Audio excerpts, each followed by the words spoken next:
treťom kole americkej futbalovej ligy privítali trnavskí hráči na tréningovom ihrisku v Modránke súperov zo Zvolena. Súboj druhého s tretím celkom tabuľky priniesol vyrovnaný zápas z oboch strán. Ani jednému z mužstiev sa po úvodných 2 štvrtinách nepodarilo zaznamenať vytúžený touchdown. Obrany oboch tímov pôsobili kompaktne až do záveru stretnutia.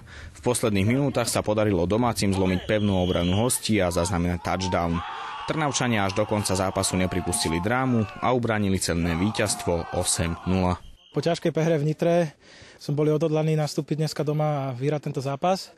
Takže bolo to tesné, obrany hrali vynikajúco. Neviem, ak ste si všimli, veľa žltých valačiek bolo hodených proti nám.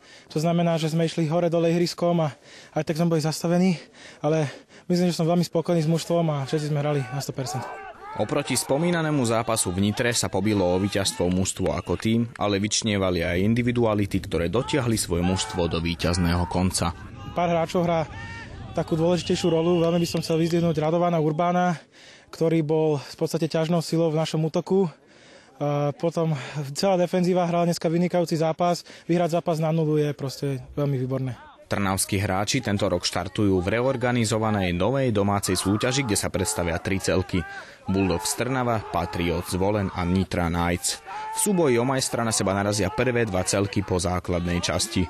Domáci tím Bulldogs Trnava by tiež rád prehovoril do poradia o najvyššie priečky. Nitra je fakt najsilnejší, teda adept na to finále, aj na ten celkový víťazstvo, ale my sa teda potrápime a posnažíme sa vyhrať tú celú súťaž. Najbližšie privítajú na domácej pôde trnavskí hráči 20. júna vedúci celok tabuľky Nitra Knights. To je záver dnešného trnavského magazínu. Nové vydanie si budete môcť pozrieť opäť v 2 premiérach, v pondelok aj vo štvrtok. Sme radi, že ste nám venovali pozornosť. Dovidenia.